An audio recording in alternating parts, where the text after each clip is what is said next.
Thân chào cả nhà, không nên xem chùa đâu đó. Nhớ đăng ký, like, comment để ủng hộ team nha. Tưởng bão Trà My đi rồi. Tôi sống trong một căn phòng nhỏ một phòng khách, chơi trò chơi và ăn lẩu. Ai ngờ bão quay đầu. Hơ hơ. Lúc đầu chỉ là một cơn mưa nhỏ bình thường, liên tục 10 ngày không ngừng nghỉ. Sau đó là sấm chớp cả ngày, sét đánh xuyên qua bầu trời. Tôi nghĩ, không biết là ai yêu nghiệt lại độ kiếp rồi.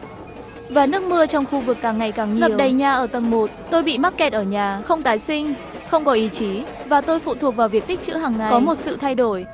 Thời tiết này khi nào lạnh. Khi tôi vừa đi ngang qua siêu thị sau giờ làm việc, nghe một người chú phàn nàn về thời tiết như vậy.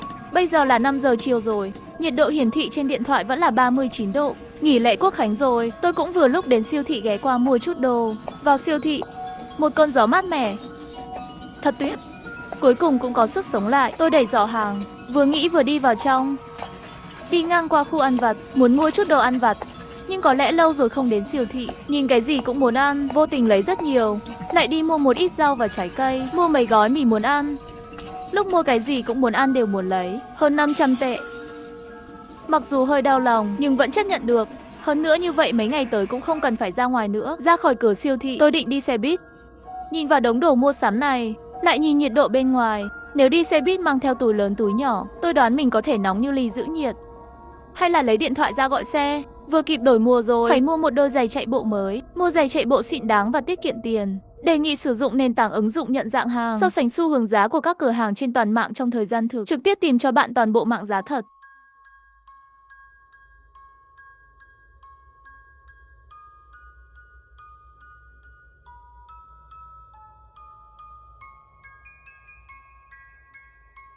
Về nhà mệt mỏi, đã hơn 7 giờ tối rồi. Mặc dù nhiệt độ bên ngoài đã giảm một chút nhưng vẫn nóng. Tôi bật điều hòa không khí và chơi trò chơi trên ghế sofa. Không phải tôi kém, đó là game chết tiệt này. Chơi 3 trận thì thua 3 trận. Tôi rất tức giận, bỏ điện thoại xuống, vào nhà vệ sinh rồi tắm. Đi ra, tôi nhìn 2 túi đồ lớn trên mặt đất có chút đau đầu, nhưng vẫn miễn cưỡng thu dọn. Đồ ăn nhẹ và mì gói đều được cất vào tủ bên. Trái cây và rau củ được đặt trực tiếp vào lớp bảo quản tủ lạnh. Cảm ơn mẹ tôi đã mua cho tôi chiếc tủ lạnh lớn này, tách thịt và đông lạnh. Làm xong nhìn tủ lạnh đầy đồ đạc.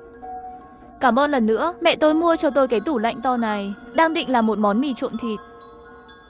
Sau ớt rất hot trên mạng, lúc này mới nhớ ra.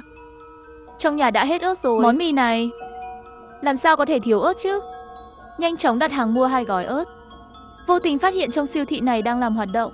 Trực tiếp đặt 2 thùng nước lớn. Mì đã làm xong, vừa ăn một miếng là nghe thấy tiếng chuông cửa. Giờ này còn ai nữa, nước và ớt đã được giao đến. Cơ thể có chút dính dính, không có cách nào, còn phải đi tắm. Nếu còn thấy nóng như vậy nữa, tôi phải đi tẩy lông. Tôi sống trong một căn phòng nhỏ, một phòng khách, một phòng tắm. Khi tôi quyết định định cư ở thành phố này, nhà mẹ tôi mua cho tôi toàn bộ tiền ở tầng 16, không cao cũng không thấp, nơi ở hoàn hảo cho một cô gái. Tối hôm sau, bầu trời bắt đầu tụ tập mây đen, cũng sắp mưa rồi. Nhưng tôi đã xem dự báo thời tiết, nó không nói là sẽ có mưa, có phải là mưa nhân tạo không? Nhưng mưa luôn là một điều tốt. Tôi ngồi trên sofa tiếp tục chơi game, lát nữa mơ hồ nghe thấy tiếng sấm ầm ầm. Tôi thấy những hạt mưa to bằng hạt đậu rơi trên cửa sổ. Lát nữa khi mưa dần trở nên lớn hơn, bằng cách nào đó, dù trời mưa to, nhưng tôi ngồi trên ghế chơi game, nghe tiếng mưa bên ngoài, cảm giác an toàn bùng nổ. Đây là điều tôi thấy thoải mái nhất. Vô tình ngủ quên trên ghế sofa như vậy. Trời mưa suốt đêm. Sáng hôm sau khi tôi thức dậy đã 11 giờ rồi, vẫn còn mưa chỉ hơi nhỏ thôi. Trời mưa đương nhiên phải ăn lẩu rồi. Lấy bánh bao mà mẹ tôi gói cho tôi trong tủ lạnh. Còn có thịt bò cuộn mua hôm qua, rau, trái cây, mua cũng không thể ít hơn. Một bàn đầy đủ, chờ nước sôi, bắt đầu bữa lẩu ngày mưa. Vừa lúc mẹ tôi gọi cho tôi. Con cái, con đang làm gì vậy? Con đang ăn lẩu. Trời mưa rồi con tự làm ở nhà. Con biết ăn những thứ này không tốt cho sức khỏe mà. Mặc kệ mẹ tôi nói, tôi chỉ cười thôi. Mẹ tôi lại nói, gần đây mưa chỗ con rất to, nghe nói đều cảnh báo rồi. Không phải con nghỉ phép rồi sao? Mua thêm chút đồ ăn ít đi ra ngoài. Mẹ yên tâm đi, con mua rất nhiều đồ ăn, ít nhất cũng đủ cho con ăn nửa tháng. Con sẽ không ra ngoài cho đến khi kỳ nghỉ kết thúc. Nói chuyện với mẹ xong cũng ăn no rồi. Vẫn chưa ăn hết, trong lòng nghĩ hay không cần dọn dẹp nữa. Buổi tối tiếp tục ăn một bữa lẩu. Ha ha, bây giờ cuộc sống này chính là điều tôi muốn. Rất thoải mái, ăn uống no đủ, ngủ trên ghế sofa. Đột nhiên bị một tiếng sấm sét đánh thức. Nghe âm thanh lớn như vậy thử hỏi bên ngoài phải kinh khủng như thế nào. Tôi đứng dậy và đi đến cửa sổ, nhìn thấy sét ngang trời. Đột nhiên có một loại linh cảm đáng ngại. Sự che giấu khiến người ta không thở được, và u ám và hơi đáng sợ. Và nhìn về phía trước từ cửa sổ, màn mưa đó làm cho tầm nhìn bị mờ, ngay cả tòa nhà đối diện cũng không nhìn rõ nữa, giống như nước mưa từ trên trời rơi xuống, liên tục, không bao giờ dừng lại. Tôi mở điện thoại ra, nhìn thấy nhiệt độ cũng đã giảm xuống, bây giờ chỉ còn 25 độ, mà tin nhắn nhận được cũng chỉ là nhắc nhở cảnh báo mưa lớn, không có gì đặc biệt. Mở nhóm cộng đồng, một đám người đang cãi nhau, lo lắng xe trong gaza dưới lòng đất sẽ bị ngập, luôn muốn mở thoát nước. Tôi không nói gì, rốt cuộc làm sao, con xe điện 3.000 đô la của tôi ở dưới lầu. Hơn nữa bình thường tôi cũng không nói chuyện trong nhóm. Tôi ngồi xuống ghế sofa, nhưng hơi lơ đãng, luôn cảm thấy hơi nguy hiểm, nhưng lại không biết phải làm sao. Tôi hơi bồn chồn, một lúc nằm một lúc lại ngồi dậy.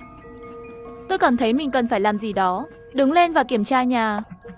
Nếu mưa lớn theo tuần, vậy thì tôi không cần lo lắng, nước và thức ăn đều đủ. Nhưng nếu mưa không ngừng thì sao?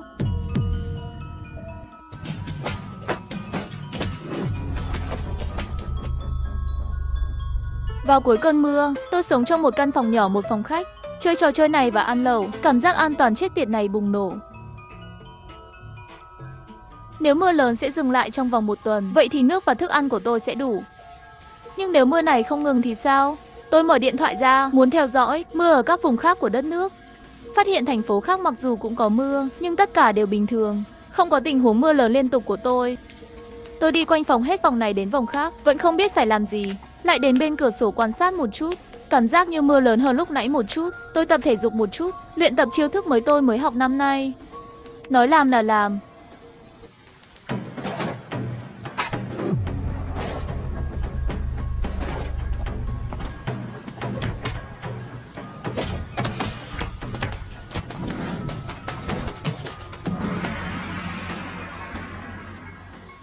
Sau khi luyện xong, tôi đi tắm và gọi cho mẹ. Mẹ nói để tôi có cơ hội về quê. Quê hương ở trên núi cao hơn nên cũng không ngập đến. Cúp điện thoại đi. Tôi ngồi trên ghế sofa với khuôn mặt xấu xí, hàng ngàn suy nghĩ. Hiện tại tình huống này chắc chắn là không thể quay trở lại. Vậy phải làm gì? Mưa sẽ kéo dài bao lâu? Thành phố này có an toàn không? Tôi suy nghĩ nửa ngày, cũng không nghĩ ra lý do. Cơm cũng chưa ăn, vô thức ngủ quên. Lúc ngủ dậy còn tưởng là nửa đêm. Gió lùa vào căn phòng, chỉ nghe thấy tiếng mưa rơi trên cửa sổ. Chẳng lẽ trời mưa đến cả đồng hồ sinh học cũng rối rồi sao? Cầm điện thoại lên xem thời gian, bây giờ là 9 giờ sáng. Đi tới cửa sổ, bầu trời vẫn còn tối. Mưa càng lúc càng lớn. Mở nhóm cộng đồng và thấy rất nhiều thông tin. Hóa ra tầng hầm đã bị ngập rồi. Mực nước ở tầng 1 cũng quá một nửa. Chủ nhà đang chuyển đồ và định cư trong một căn phòng trống trên tầng cao. Cũng may là không có chuyện gì xảy ra. Bây giờ mọi người vẫn rất hòa hợp. Tôi bắt đầu lo lắng. Mưa này có thể còn vài ngày nữa. Tôi quyết định tích hợp những gì tôi ăn. Video tuyệt vời như vậy có khiến bạn xem phấn khích không? Vui mừng khi nói về một tin tức tiết kiệm tiền. Đổi mùa muốn mua một đôi giày mới. Đi đâu để mua một đôi giày vừa đáng tin cậy và tiết kiệm tiền? Nhìn vào khẩu phần nửa tháng được lưu trữ trong tủ bên, tôi cảm thấy cần phải giảm tiêu thụ và có kế hoạch hợp lý. Phải có thể tồn tại lâu hơn một chút mới được. Ăn sáng xong, tôi bắt đầu sắp xếp những gì tôi có. 10 cân gạo, 2 túi mì gói, 15 gói bột mì, 1 túi khoai tây, 6 củ khoai tây tím, 4 quả cà chua, 3 rau xanh, nước sốt ớt khô, 6 chai trứng, còn lại hơn 50. Nếu chỉ ăn thực phẩm chủ yếu, tôi không nghĩ mình có thể ăn hết trong 2 tháng. Trong tủ lạnh còn có 4 chai cốc, lớp đông lạnh có 10 hộp bánh bao, một hộp khoảng 20 cái. Mẹ tôi tự tay đóng gói. Đồ này của tôi không nhiều đâu, nhưng chỉ mình tôi. Như vậy cũng đủ cho tôi ăn một thời gian. 22 thùng nước đóng gói 3 thùng. Vừa nhìn thấy tôi ăn rất nhiều. Bình tĩnh lại một chút, nhưng tôi lại lo lắng. Mưa lớn liên tục có gây mất điện và mất nước không? Vì vậy, tôi chạy vào phòng tắm và đổ đầy nước vào bồn tắm. Nhưng vẫn không đủ nếu mất điện. Tủ lạnh này không dùng được nữa. Tôi quyết định 2 ngày này ăn đồ đông lạnh trước. Nhiệt độ bình thường có thể không ăn nếu không đợi đến khi mất điện. Thực phẩm đông lạnh hỏng hết rồi. Tôi là một người thông minh. Sắp xếp xong còn rất nhiều vật tư. Tôi nằm trên ghế sofa một khoảng trống, mới phát hiện muốn tìm một người có thể nói chuyện cũng không có. Trong nháy mắt cảm thấy hơi buồn. Có phải là một tên mọt sách như tôi không? Ông trời cũng không có ý định sắp xếp cho tôi một người bạn nào. Nếu bạn cũng nghĩ vậy, để lại tin nhắn trong khu vực bình luận để làm quen với nhau nhé. Quên đi, hãy coi như là thích ứng trước với cuộc sống mất điện. Nói đến đây, tôi nhanh chóng tải xuống một vài video, tìm thêm một số tiểu thuyết để tải xuống. Tôi thích nhất là xem Mạc Thế Văn, cũng không biết xem bao lâu rồi ngủ quên. Tôi bị đánh thức vì lạnh, tôi đi đến cửa sổ. Vì vậy, mưa to mặc dù cách âm tốt, nhưng mơ hồ có thể nghe thấy tiếng gió gào thét. Tôi nhìn qua cửa sổ bằng tay phải. Băng tốt cầm điện thoại lên xem nhiệt độ không khí, hiển thị 21 độ, nhưng tôi cảm thấy chắc chắn là nhiệt độ thấp hơn nhiều so với nhiệt độ này. Cảm giác cơ thể của cửa sổ này bắt kịp với tủ lạnh rồi. Tôi cảm thấy cách chống mưa và chống gió trong video, tin ra băng keo tự dính lên. Mặc dù xấu xí, nhưng tôi nghĩ ít nhất cũng cho tôi cảm giác an toàn. Lúc này tôi cảm thấy nhiệt độ giảm xuống hơi nhanh. Vì vậy, tôi đã lật chiếc váy giày này ra, đặt một cái chăn rồi nằm xuống ghế sofa. Bây giờ đã hơn 7 giờ rồi, không đói lắm, cũng không buồn ngủ lắm. Mưa liên tục 4 ngày rồi, thành phố tràn ngập tin tức về thảm họa. Tôi thậm chí không có tâm trí để ăn. Ghế sofa này là lựa chọn của tôi. Bình thường ngoài ngủ, tôi chủ yếu ở trong ghế sofa, rất thoải mái. Lúc này tôi nằm trên ghế sofa đọc tiểu thuyết. Bên ngoài mưa to, ta đây lại có chút cảm giác năm tháng yên tĩnh. Tôi đã ngủ trên ghế sofa đêm đó. Đứng dậy hơi nghẹt mũi, cảm thấy hơi lạnh. Nhiệt độ này rõ ràng lại giảm rồi. Đúng rồi, thuốc. Tôi nhanh chóng tìm ra tủ thuốc, kiểm tra thuốc bên trong. Thuốc thường dùng đều có, tìm một gói thuốc và uống nó. Tôi không muốn cảm lạnh nặng thêm. Tôi sống một mình. Nếu bị bệnh hay gì đó, đến lúc đó thật sự không biết phải làm gì.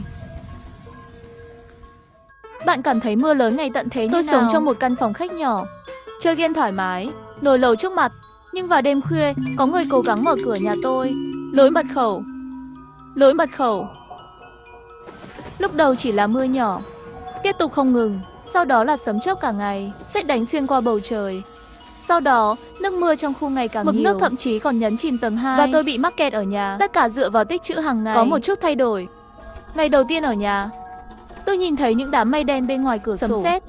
Đám mây đen hòa lẫn với tia chớp như ở trên đỉnh đầu, làm cho người ta áp bức không thở được. Mưa to đã 4 ngày rồi. Mực nước dâng cao.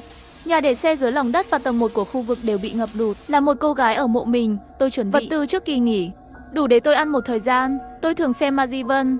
Lần đầu tiên đổ đầy nước vào bồn tắm, dán cửa sổ bằng băng keo. Mưa lớn ngày thứ 5, nhiệt độ giảm mạnh. Không cẩn thận, tôi ngủ trên ghế sofa bị cảm lạnh.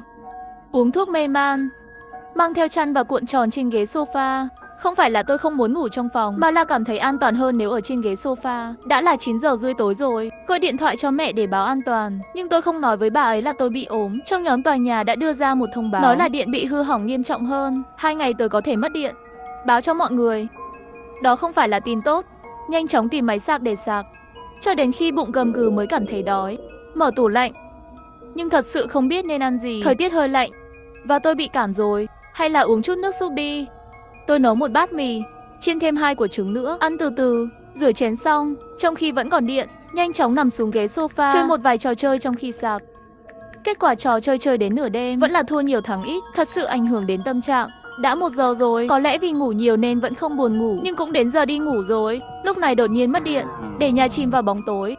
Mặc dù sợ hãi, nhưng vẫn bình tĩnh suy nghĩ xem nên làm gì tiếp theo. Đồ trong lớp đông lạnh của tủ lạnh thực sự phải nhanh tay ăn. Sau khi mất điện ước tính có thể duy trì được 2 ngày. Sau đó bật điện thoại ở chế độ máy bay. Sau đó bật chế độ tiết kiệm pin mở tiểu thuyết. Trước khi đi ngủ đặc biệt đổi thành chăn dày, sợ mình ngủ lại bị cảm. Ngày hôm sau ngủ, sau khi thức dậy, tôi cầm điện thoại lên xem lúc 7 giờ sáng. Xem ra hôm qua ngủ quá nhiều, hôm nay dậy đủ sớm rồi. Ra khỏi giường, trong không khí rất lạnh. May mà tối qua đổi thành chăn dày, cho nên mới không cảm thấy lạnh. Tìm bộ đồ ngủ dày và mặc vào. Nhưng sao ở đây lạnh thế? Đi tới bên cửa sổ nhìn một cái, bên ngoài vẫn là mây đen che khuất mặt trời. Nước mưa vẫn rất lớn. Nhấc điện thoại lên và tắt chế độ máy bay. May mà còn có mạng. Trước tiên hãy gọi cho mẹ tôi và báo cáo bình an. Lại xem tin tức. Trời bắt đầu mưa khắp nơi, mà thành phố của chúng tôi đã liên tục 5 ngày mồng 5 đêm rồi. Mực nước tiếp tục tăng, đã ngập đến tầng 2 rồi.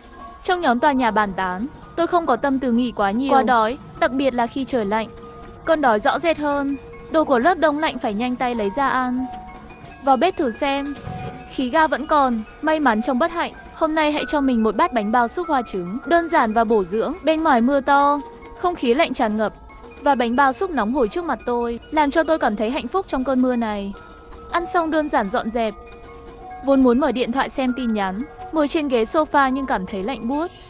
Luôn cảm thấy nơi nào cũng có gió. Tôi cảm thấy có gì đó không ổn. Đã kiểm tra một vòng, cho đến khi đi vào phòng tôi phát hiện cửa sổ phòng có một mảnh kính. Không biết tại sao nó tự nổ, thật đáng sợ. Gần hơn một chút, tôi cảm nhận được hơi ẩm của gió và mưa từ xưa. May mà vẫn chưa rơi xuống, nhanh chóng sửa nó bằng băng keo. Phòng ngủ này không thể ở được nữa, dù sao thì tôi cũng thích ngủ trên ghế sofa hơn. Cứ thu dọn và chuyển đến phòng khách, rồi đóng cửa phòng ngủ lại. Tốt hơn rồi.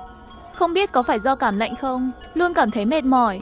Nhấc điện thoại lên, điện thoại còn 76% lúc 10 giờ. Những người có tài sản trong nhóm điện đang thống kê số lượng người Nói là muốn báo cáo, sau khi suy nghĩ, tôi vẫn không báo cáo nữa. Tôi cũng không cần lắm. Cứu hộ sẽ không đến trong một thời gian nữa, tạm thời không nói chuyện nữa. Lúc này đại hổ trong nhóm nói chuyện riêng với tôi. Hôm đó khi tôi lấy đồ tiếp tế và trở về, mang theo túi lớn túi nhỏ, anh ấy đã giúp tôi mang nó vào thang máy. Một chàng trai rất nhiệt tình, tôi cũng không nghĩ nhiều, nói với anh ta là tôi có nhiều đồ tiếp tế hơn, tạm thời không thiếu thức ăn. Đại hổ nói cho tôi biết mưa nhiều nhất là tỉnh của chúng tôi. Nhưng quận Tân Giang nơi chúng tôi ở địa hình cao, thảm họa là người thân nhất trong tỉnh, cứu hộ có thể không nhanh như vậy, nhưng hơn 3 ngày nữa, chờ người hạ lưu chuyển xong là có thể tiến hành xả lũ, đến lúc đó nước đọng trong thành phố sẽ rút đi một chút. Nhìn vào thông tin này, trong lòng tôi rất không vui. Tôi cảm thấy mình cần phải làm gì đó, nhưng lại không thể làm gì được, và tôi đã đưa ra một quyết định. Ta hỏi đại hổ bọn họ có cần đồ ăn không? Họ thực sự cần nó.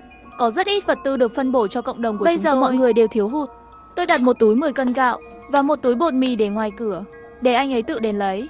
Đại hổ đồng ý. Rất nhanh đã nghe được tiếng anh ấy lấy đồ vào, cầm đồ ăn xuống lầu. Trong nhóm rất nhanh có tin nhắn của đại hổ, nói tìm thấy ít thức ăn để mọi người đi lấy, không tiết lộ là tôi đưa. Điều này tôi rất hài lòng, tôi không muốn bị bỏ lỡ. Nhưng trên đời luôn không thiếu người có tâm. Tôi nằm trên sofa không có gì để làm. Bạn đừng nói ghế sofa này nằm rất thoải mái. Nhiệt độ cũng vừa phải. Dậy sớm vào buổi sáng, chẳng mấy chốc tôi đã ngủ. Trong giấc ngủ, tôi mơ hồ nghe thấy tiếng động ở cửa. Lỗi mật khẩu. Vui lòng nhập lại. Tôi đột nhiên tỉnh dậy. Có người đang mở mật mã cửa nhà tôi.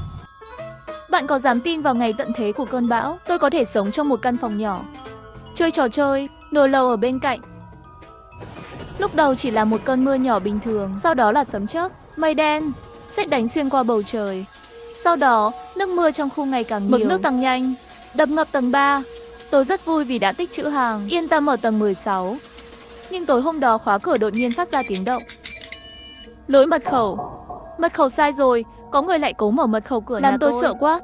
Người ở cửa vẫn còn đó. Tôi nhẹ tay nhẹ chân đi đến cửa, dựa lưng vào màn hình trên cửa để thở. Nghe này, người kia đang nhìn, không mở được cửa nhà tôi đứng đợi một chút. Không biết bao lâu rồi, cửa đã lâu không có tiếng động. Tôi mới dám mở điện thoại ra xem, nhưng phát lại ngoài cửa là một người mặc đồ đen. Người đàn ông đội mũ và khẩu trang. May mà tôi ngủ trong phòng khách, nếu tôi ngủ trong phòng ngủ, tôi không biết người này vào. Nhìn vào hình dáng, không giống người tôi biết. Hắn là ai? Sau nửa đêm tôi sợ không ngủ được, cho đến bình minh, như thường lệ tôi gửi tin nhắn báo bình an cho mẹ. Đi đến cửa sổ xem thời tiết không thay đổi chút nào, vẫn là mưa lớn. Điều đáng sợ hơn là khu phố đã biển rộng lớn rồi, không nhìn thấy mặt đất, và nhiệt độ dường như giảm xuống một chút. Ăn sáng một gói mì, lại lấy ra một lon Coca đã lâu không uống. Ăn uống xong, tôi suy nghĩ một chút vẫn có thể nói với đại hổ một chút. Tôi đã gửi tin nhắn cho anh ấy, nói ngắn gọn về chuyện tối qua. Lâu rồi anh ấy không trả lời tin nhắn. Nhìn mưa ngoài cửa sổ, tôi đã ăn vặt vào buổi trưa. Bỗng nhiên nghe thấy có người vội vàng gõ cửa. Tôi nhẹ tay nhẹ chân đi đến sau cửa không dám lên tiếng. Là tôi, đại hổ. Hóa ra là đại hổ lo lắng tôi trèo lên lầu rồi. Tôi đang do dự không biết có nên mở cửa không. Phê hổ kêu tôi không cần mở cửa, có rất nhiều dấu chân dính bùn ở cửa. Trước cửa nhà nào cũng có, nhưng bây giờ không thể tìm ra đó là ai. Nếu không tôi sẽ đưa bạn đến phòng tập thể trên tầng 10 trước, chỉ là nhiều người hơn một chút. Tôi suy nghĩ rồi vẫn từ chối. Phòng nhóm chắc chắn tôi không thể chấp nhận được, và người đó cũng không vào được. Ngày đó trôi qua nhanh chóng. Buổi tối tôi đặc biệt ngủ muộn hơn một chút, cũng không nghe thấy gì. Cứ như vậy bình tĩnh qua 2 ngày, đội cứu hộ cuối cùng cũng đến. Video tuyệt vời như vậy có khiến bạn xem phấn khích không? Quảng cáo. Ngày đầu tiên, những người trong phòng tập thể đã được chuyển đi suôn sẻ. Mưa bên ngoài cũng trở nên nhỏ hơn, mực nước lên đến tầng 5, nhưng ngược lại có xu hướng giảm. Ngày hôm sau trong nhóm chủ sở hữu đang thống kê danh sách những người cần chuyển và phân phối vật tư. Ngày thứ 3, tất cả những người cần chuyển đi đã được chuyển đi rồi. Cả nhóm chủ sở hữu dần dần không ai nói chuyện nữa. Ở giữa đại hổ lại hỏi tôi có muốn đi không. Tôi đã từ chối, mực nước đã bắt đầu giảm. Hơn nữa tôi có đồ ăn có đồ uống. Trời mưa ngày 15, mặc dù bên ngoài vẫn đang mưa, nhưng mưa rõ ràng đã giảm. Nhưng trong thế giới của tôi không có âm thanh nào khác ngoài tiếng mưa. Tôi hơi hối hận, sớm biết nên đi theo đại hổ. Bây giờ rất suy sụp, cũng không có tâm tư làm cái gì ăn. Đã 3 ngày kể từ khi họ chuyển đến bây giờ, tôi đã ăn 9 bữa mì, không còn nhiều thức ăn. Nếu tiết kiệm chút ăn, chắc là còn có thể trụ thêm một tuần nữa. Đại hổ nói 3 ngày nữa có thể gửi cho tôi một chút vật tư. Chúng tôi cũng có một gia đình ở tầng 14. Tôi không quá lo lắng. Nhưng 11 giờ đêm ngày thứ 3, đột nhiên bên ngoài một đạo sấm sét nổ tung. Bên ngoài tiếng mưa lớn vang lên. Tôi ngồi dậy, không tự chủ được lo lắng. Không biết cơn mưa này là phản công trước khi thiên tai kết thúc hay là dấu hiệu của thảm họa sắp tới. Nếu tôi biết, tôi đã rút lui cùng với đội quân lớn, cũng không đến mức rơi vào tình thế tiền thoái lưỡng nan hiện tại. Mưa bất ngờ phá vỡ sự bảo vệ tâm lý của tôi giấu mặt và khóc. Nếu tôi đi theo sơ tán, bây giờ có thể đoàn tụ với mẹ không? Tại sao tôi lại ngu ngốc như vậy? Khi tôi khóc không được. Điện thoại đổ chuông. Minh Nguyệt. Cô ổn chứ? Tôi thở hổn hển với những giọt nước mắt. Không thể không nói rằng Đại Hổ thực sự đầy trách nhiệm, nhưng vẫn không thể ngủ được. Tôi nằm trên sofa xem tiểu thuyết cho đến khi tôi bắt đầu bối rối. Bỗng nhiên có tiếng gõ cửa. Tôi ngạc nhiên, bước nhanh đến cửa. Là tôi, Đại Hổ. Cô sao rồi? Tôi mở cửa ra, nhìn một chút Đại Hổ mặc áo mưa màu đen, một khuôn mặt vội vã. Sau khi nhìn thấy tôi, anh ấy mỉm cười. Tôi hơi hoảng hốt, không tự giác cũng mang theo nụ cười. Có thể thấy được, đây là hơn nửa đêm anh ta bất chấp mưa to đến đây rồi. Tôi cho anh ta vào. Tôi sẽ không vào đâu. Nhiều nước quá. Thật bẩn thỉu, vừa rồi nghe cô khóc rất thảm hại. Chỉ muốn đến thăm cô. Theo yêu cầu mạnh mẽ của tôi, Đại Hổ cởi áo mưa vào nhà. Chưa ăn cơm đúng không? Ăn mì được không? Tôi không kén ăn. Ăn xong sẽ đi. Tôi nghĩ rồi nói bên ngoài mưa lớn như vậy. Gần đây thời tiết cũng không ổn định. Chắc bây giờ lại là nửa đêm tối đèn mù. Nếu có chuyện gì xảy ra, tôi thực sự mang tội. Vì vậy, theo yêu cầu lặp đi lặp lại, Đại Hổ rất xấu hổ khi ở lại. Anh ấy ôm chăn ngủ trên mặt đất. Điều kỳ lạ là tối nay tôi lại ngủ rất yên tâm. Ngày hôm sau bị Đại Hổ đánh thức. Minh Nguyệt, mau dậy đi, nhìn kìa. Tôi mơ hồ đứng dậy chạy đến bên cửa sổ. Nhìn thấy ánh nắng trên bầu trời. Mặt trời lộ ra nhưng không nóng, nhưng vẫn cố gắng xuyên qua những đám mây. Mưa bên ngoài đã tạnh rồi. Tôi đột nhiên có chút muốn khóc, nhưng không biết tại sao. Đại Hổ đợi một hồi, cuối cùng nhẹ nhàng vỗ lưng tôi. Tôi chậm rãi ngừng tiếng khóc. Đại Hổ nói anh ấy phải đi rồi. Mưa tạnh rồi thì phải nhanh tay cứu hộ cứu nạn rồi.